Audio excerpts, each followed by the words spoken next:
saala socotaanba Soomaalida waxaa lagu soo rogay beegsi aad loo beegsanayo aad loo eegayo aad muxuu ahayd diirad gaar ah ugu furan tahay gobolka Minnesota diirad gaar ayaa saaran sababtoo ah waa meesha ay Soomaalida ugu badan tahay North America also waa meesha ay Soomaalida ugu awood badan tahay wadanka Mareykanka marka waxaan rabaa inaan ka hadlo maalmihii la soo dhaafay inta badan arrin ayaan qoraal baan laakiin ku soo jeediyay kumaana soo jeedinin in aan iraahdo saanay u eg tahay ama saanay tahay hadal ahaan uma soo jeedinin qoraal ahaan kaliya u soo jeediyay qoraalka mar walba waxaan u campaign gareynaa ama aan dardarta u wadayaa waxay ahayd in dowladda federaalka ah oo Donald Trump madaxweynaha uu ka yahay oo ICE amarka soo siisay in waxa la yiraahdo TRO temporary restraining order lagu qabto temporary restraining order ka muxuu yahay ina xasuusataan in kala maqaan travel bank markii uu soo baxay waa xasuusataan Donald Trump waaga ay wada barateen oo adinka dhanba social media igu barateen travel bank waxyaabihii hor istaagay ayaa waxay ahayd a lot of TROs injunctions waxyaabaha la yiraahdo waxaana lagu doodaya mar walba oo la isticmaalay dastuurka wadanka constitutionka wadanka ayaa aad loo isticmaalay marka gobolka Minnesota attorney generalkiisa Keith Ellison iyo dadka asaga la shaqeeya ayaga ayaa waxay buuxiyeen maxkamadda federaalka ah ee ku taala St. Paul ayaa waxa laga buuxiyay case-kaas oo waxa la yiri marka case waa laga soo diiday TRO-gii ama temporary restraining order-ka maxkamadda way diiday marka inaan sharaxaan rabaa sababta loo diiday iyo midka ay ACLU-ga maanta ay buuxisay waxyaabaha ay ku kala duwan yihiin Keith Ellison waa qareenka sare ee wadanka gobolka u shaqeeya Minnesota waa the highest law of order asaga ayaa ugu sareeya macnaheedu taasay ka dhigan tahay gobolka ayuu matalaa maadaama uu gobolka matalo gobolku awood ayuu leeyahay gobolku waa dowlad gobolku canshuur buu leeyahay waa dowladda hoose gobolka taasoo macnaheedu tahay awood ayaa u go'an marka waxay isticmaaleen waxa la yiraahdo 10 amendment ay ku tiiriyeen case-kooda markay maxkamadda tagayeen 10 amendment let me read it again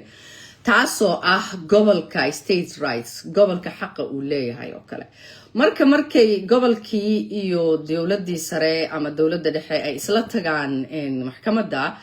judge-ka ama dhexdhexaadiyaha uu maqlaaya wuxuu leeyahay marka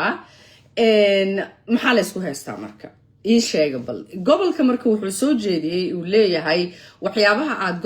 wadanka naga keenteen khatar ayay abuureen waxayna aad u cuskadeen 10 amendment waxa waaye waa awoodda gobolka marka waxay noqonaysaa anaa awoodaan le iyo adima lihid iyo halkan sharci uma lihid iyo sharci ayaan u leeyahay that's why uu case-ka state-ka markii ay TRO-ga ama ay dhaheen restraining order operation-kan hala joojiyo ama gadaal ha loo celiyo ama hala xakameeyo ama hala cadeeyo oo meel go'an oo la yaqaan hala geliyo ay yiraahdeen waa laga diiday sababta looga diidana waa taas sababtoo ah waxay noqonaysaa anaa meeshaan ka taliye iyo adi kama talisid iyo anaa ka taliya la isku qabsado that's basically what that is intaas isugu soo biyo shubatay and I knew that case from the beginning gadaal u fiiri waxyaabihii aan qoray the past couple of days inuusan meel dheer uusan gaaraynin marka waxaa ka awood badan 4th and 5th amendment kuwa la yiraahdo kuwaasoo ah waxa la sida due process oo kaleeto in qofka remember markii video waa fiirsateen oo kaleeto in qof maxkamad la soo istaajiyo oo kale ama la qabto oo kale waxa la yiraahdaa innocent till proven guilty that's a due process qofkaani dambiga waa lagu soo oogay ee lagu ma cadeynin that's a due process in qofka markii wax lagu soo sheego maxkamad la soo istaajiyo maxuu ahayd jury loo qabto la soo istaago oo la yiraahdo qofkii uu doodi karo uu oran karo waxaan leego uu isdifaaci karo that's a due process and that is waxyaabaha ACLU-ga ee isticmaashay case-kooda maanta markay buuxinayseen yes that's really good also waxay isticmaaleen 4th amendment unlawful searches and seizures hadda saad aragteen ba social media waa aragteen ICE waxay sameynaysaa qof kasta istaajinaysaa sharciyan waa inay warranty haystaan warranty uu judge soo saxiixay waa inay haystaan warranty waa inuu magacaaga ku qoran yahay waa in judge soo saxiixay uu ku qoran yahay taariikhda a lot of different things marka hadda basically waxa ay sameynayaan ayaa waxay tahay dadkii istaajinayaan waxay xirxirayaan dadkii citizenka ah waxay aad u aflagaadeynayaan oo dilayaan siday gabadhii dileen oo kaleeto Renee Nicole Good oo kaleeto dadkii wadanka u dhashay ay dilayaan oo kale marka case-ka ACLU-da wuxuu uga duwan yahay case-ka state-ka soo bandhigeen laba ayay shay oo kala duwan ayay cuskadeen state-ku wuxuu yiri anaa meeshaan ka taliya state Israel muxuu ahayd authority ayuu isticmaalay ACLU-ga waxay tiri wiilkii waxay magacaabeen wiilkii yaraa oo yariiska ahaa markii kow ICE bilaabanaysa last year adi Christmas I think right before Christmas ka ahayd umaleena markii wiilka yarka ay qabteen oo 20 jirka wadanka ku dhashay oo xiri jireen wiilkaas ayaa kamid ah dadkay soo magacaabeen waxay marka that case wuxuu haddii marka laga yeero TRO-ga oo la yiraahdo restraining order oo temporary ayaa la idinku qabanayaa waxaad sameynaysaan intaa ka cadeynaysaan aad ka sheegaysaan waxyaabaha aad sameynaysaan inay sharci yihiin in kaleeto waa mid aad u fiican sababtoo ah waxay joojinaysaa ama ay hakad gelinaysaa ama ay xakameynaysaa the whole operationki dhan ayay istaajinaysaa ama muxuu ahayd judge-ku wuxuu leeyahay saan talaabadan qaada waxyaabaha aad sameynaysaan hadda naagta maanta waxay tiri DHS-ka macayska xukunta waxay tiri dadka citizenka ah waa inay u diyaar garoobaan inay cadeeyaan inay wadanka u dhasheen oo kaleeto so which means aniga oo kaleeto hadda waa passportkayga aad kaba soo qaad aniga Soomaaliya waa la ugaarsanooyaa that's okay but kaba soo qaad qof muslim oo kaleeto ama qof madow oo kale ama qof kale basically that's illegal inay saas sameeyaan waa arrin aad u legal waa sharci darro inay yiraahdaan saas oo kale sababtoo ah sharciyan waxaa ku qoran sharciga in a search warranty ay haystaan inay traffic istaajiyaan sharci uma laha inay meeshay rabaan ay garaacaan sharci uma laha marka case-ka ACLU-ga buuxisatay maanta oo Minnesota ka buuxisay aad ayuu uga awood badan yahay ugana fiican yahay midka ay state-ka buuxiyeen state-ku wuxuu yiri anaa meeshaan ka taliya ACLU-da waxay tiri dadkan xaqoodii ayaad ku xadgudubtay si khaldan ayaad u baartay maxayda xaqooda dastuuriga ah oo constitutional right-ka ah ayaad ku xadgudubtay also markii TRO-ga kaleeto la buuxiyo kale TRO-gu waa wax degdeg ah hadda dhibaa taagan hadda xalli marka hadaa dhahdo ani meeshaanan ka taliyaa ani ii xirneed maxayto barakadan ama meeshaan ani ii go'nayd oo kale aad tiraahdo laakiinse wax degdegana aad rabto kayna isma qaadanayso wax iskale maaha laakiin haddaad meesha la soo shirtagto hebelaasaan lagu sameeyey hebelaasaan la yeelay hebelaa lagu xadgudbay halkaana hebel lagu dilay hebelaa la aflagaadeeyey waa la xiray waa la qabtay intaa la maray wax degdega waa in la isiiyaa oo restraining order la isiiyaa oo hadda la iga celiyaa is very different aaday uga duwan tahay markii la yiraahdo anaa meeshaan ka talin jiray iyo hebel ayaa muxuu ahayto lagu xadgudbay xaqa uu wadanka ku leeyahay oo constitutional rights-ka ah labadaas aad ayay u kala duwan yihiin ana waa sharaxi doonaa more ee kasoo baxaan case-ka maanta ACLU-ga buuxisay wiilkii muxuu ahayto yaraa ayay magacaabay lami lokare wiilka iyuu ahaa horta it was 72 pages ayay ahayd case-ka ACLU-ga buuxsatay maanta Mubashir Khalif Hussein Mohammed Aydrus iyo Javier on laasimkiisa la sheegin Dow case number 26-324 waxaana laga buuxiyey Minnesota gobolka ayaa laga buuxiyey ACLU-ga ayaa buuxisay ani marka waxyaabaha aan u ololeynaa waxyaabaha badan ka qoray maalmihii la soo dhaafay ayaa waxay ahayd cabsi badan ayaa jirta dadkii dhib weyn ayaa loo geystay haddii marka community-gu uu buuxin lahaa case-ka oo annaga intaan is aruursano oo aan isu tagno oo aan dacweyno dowladda oo aan maxkamad la tagno wax weyn ayaynu ahaan lahayd sababtoo ah dadka la ugaarsanayo dadka ilmahoodii haweenkoodii waayeelkoodii dadkoodii darbiyada loo galaayo waa annaga waxay noola kala hartay dowladda ma lahan remember I understand dadka qaarkood way baqayaan cabsida is valid waa wax valid ah cabsidu waa wax jira but like we are at the like waxaan joognaa levelkii ugu sarreeyay oo qof la xumeyn karo ama muxuu ahayto la aflagaadeyn karo ama dhibaato loo geysan karo kale hadda dadka Minnesota laga qabtay kale couple of people la caawiyay oo Minnesota iga soo waxa la sameeyay straight up within couple of hours or less than 24 hours waxa laga tuuroyaa Texas Minnesota laga qabtay Texas Houston laga tuuray dadka badankiis so at the highest level oo dad umad dib loo geysan karo wana loo geystay so marka dawladda every little thing ay haysato way la soo baxday marka anaga marka inaan isticmaalno wadanka sharciga u yaala oo maxkamadaha isticmaalno oo aan niraahno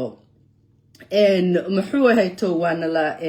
la ku xadgudbay xaqayagii ayaana la ku xadgudbay annagiyo isku duuban ayaan isla soconaa kabacdina case by case ana u codsano TRO-ga as a community remember this also federal wide marka federal markay yihiin haddii Minnesota laga xiro it will be nationwide because ICE operation keeda dhan ayay holinaysaa 100% ma joojin doontaa no sharciga ma maqli doontaa dowladda Donald Trump probably no laakiin adigu waa isku dayday you tried you went there maxkamadii aad tagtay waa dooday naftaada u istaagtay and waad isdifaacday and that's what matters it's not about a lot of times I started writing about these things 10 plus years ago. I did not used to get nobody cared, all of that. That doesn't matter. A lot of times work itself is the goal. Shaqada laftirkeeda ayaa goolka ah. It's not maxaa ka soo bixi doona sababtoo ah berrito haddii dowladdan way tegi doontaa. But waxay sameynaysaa waxa la yiraahdo precedents waxyaab talaabooyin badan oo horey aan loo qaadin ayay qaadaysaa anagayna nagu muxuu ahayd normal looga dhigaysa it's normalizing a lot of illegal stuff anagayna isticmaalaysaa Soomaali haddaan nahay marka anaga as a community haddaan istaagi lahayn non-profit iyo badan aan leenahay there's a lot of non-profits every other day there's a non-profit sawir ku jiro oo some type of picture laga qaado that's what non-profits is for non-profitka wuxuu leeyahay ani meeshaydu waa ka shaqaysan waayay waa la ii yimid waa la ii hanjabay dadkii aan adeegi jiray argagax ayaa ku jira kabacdi non-profitka wuxuu apply gareyn karaa oo raadin karaa lacagta la yiraahdo defense fund lacaga badan oo difaaca oo non-profitka ay eligible u yihiin ayaa jira oo shakhsiyaadka ama dadka businessyada kale ani iyo adigoo kale taa aysan eligible u ahayn ama aysan raadsan karin oo kale also is symbolic sababtoo ah dadkan waa lagu soo duulay way istifaaceen sharciga isticmaaleen sharciga barteen the one thing that bothered me oo aad ii dhibta ayaa waxay tahay every time I say maxkamadda hala aado disada Soomaaliya dimuqraadiga Soomaalida culays kuma war hadda dimuqraadiga maxay ku qabanayaan afkeen cuntada lagu geliyo ma rabtaa because at this point waa lagu hadlay that is waa lagu dooday sharcigii wadanku yaala wadanka sharci baad ku leedahay dhalashaad ku haysataa xaq baad ku leedahay xaqaaga aad raadso you know Soomaalida waxa dhahdaa af joogay adimo loo aadmina loo ma adeego at this I trust me I never thought in arki doono the day aan dimuqraadiga difaaci doono but that is wrong bisababtoo ah in cuntada afka lagu geliyo ma rabtaa sabab qofka waa adiga qofka lagu soo duulay waa tiro badan nahay awood aan leenahay waxana la kugu soo duulayna markii hore ayaa waxay tahay dad muuqda ayaan nahay dad muslim ayaan nahay dad madow ayaan nahay nimanka cunsuriyaasha ah waxyaabo badan ay rabaan inay dabagediyaan anagayna isticmaalooyaan and we are easy target u fudud ayaan nahay marka dimuqraadiyo ama republic it doesn't matter officialska there is so much they can do awoodooda aad ayay xadidantaa sababtoo hadda taa u jeedaan Keith Ellison wuu dadaalay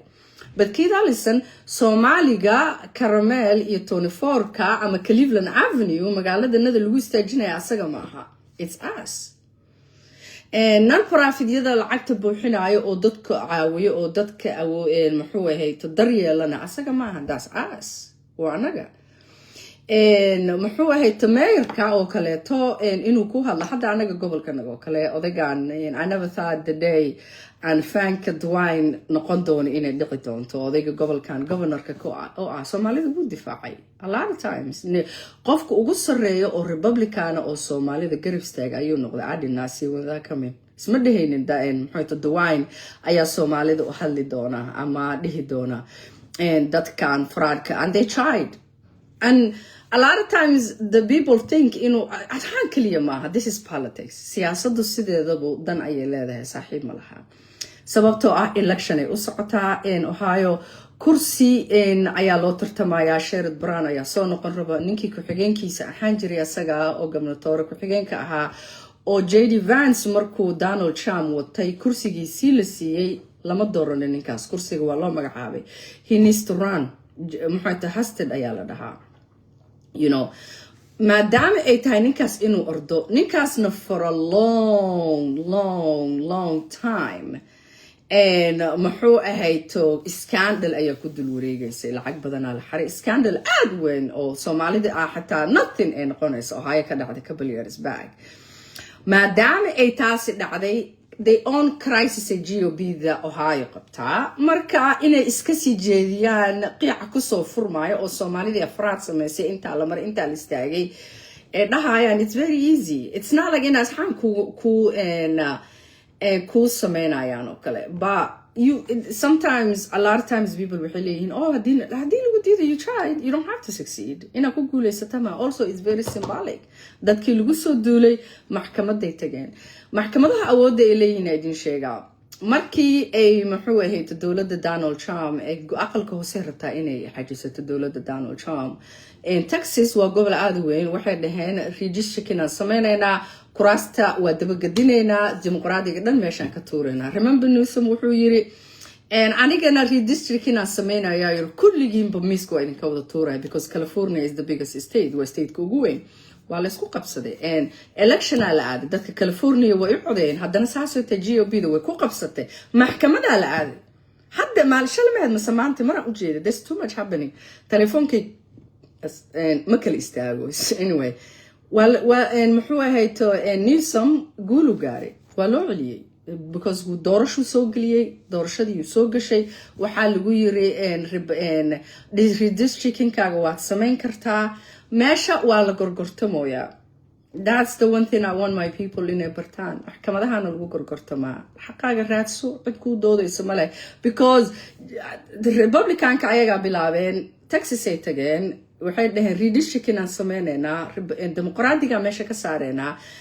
gobolka ugu weynaa oo dimuqraadiga oo California meesha soo garay wuxuu yiri that's in America that hold my beer but isugu yiri horta bal ii qabtaane and that's election u aaday wuxuu rabay ayuu helay wuu dabagadiyay dan waa lagu qabsaday maxkamada la isla aaday wuu dooday wuu istaagay xaqiisii waa la soo siiyay hadda and I'm so looking forward to meesha taas ka dhici doonto I'm giving that example kaas dadka waxaan u siiyay to show people haddii aad xaqaagu istaagto oo aad qof danihiisa u kaca aad tahay muxuu ahayto in gadaal lagaaga bixi doono this is a very very defining moment I don't think Mareykanka 20 sano jooga sanadkana 20 ya ano high school ka dhigtaa imid muxuu ahayto weliga inaan arkay Mareykanka oo saan oo kale and I don't think haddaan noolahay 20 sano soo socoto inay saan dhici doonto this is a very defining moment I hope people see that dadka inay u jeedaan waxa meeshan ka socda Mareykanka waa lagu kala gorgortamooyaa so my people please stand up for your rights Republican or Democrat heblaaya la doorto iyo caliya la doorto no there is so much ay ku qaban karaan adi waxa aad naftaada u qaban kartid oo adi aad sameyn kartid yow haddii ayuutooyinka la aruuriyo markii laananka calanadan oo istibrinto meelaha la warwarfinaayo oo heblaayo qabiil hebela calan hebel qabsaday iyo that's a different feeling I have don't even ask me anyway lacagaha la soo aruuriyo iyo airborradan laga digrinaayo oo muxuu ahayd I don't know I don't get it waa calanka marka loogu sharaxaa that's a different story let me not get sidetracked la isugu imaanayo kale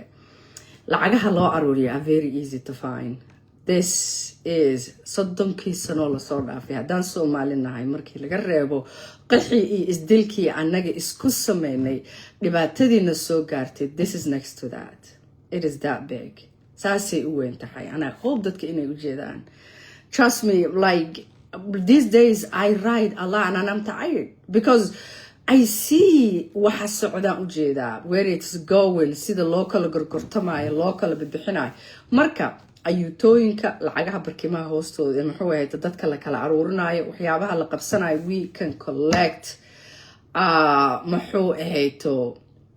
money and we can defend ourselves, stand up for ourselves. Anaga isdifaaci karno, anaga isu istaagi karno. Keith Ellison tried. I'll thank you. Dawaan wuna difaaci, thank you. Hiblaayo kale wayna difaacda, thank you. Way mahadsan yihiin. Ba anaga waxa aan qabsan karno qof noo qaban karo ma jiro. And that's the one thing I want to say. I also got a live car. I don't think it profile kegina live for gali, so thank you. A lot of you waa imaateen for lending me your attention. Aada u mahadsantihiin. So qayladaydi tirada badneed. For the past couple of days, that's the one thing I rabay inaan sharaxo. Waxyaabahay ku kala duwan yihiin labada case Keith Ellison uu buuxiyey, which is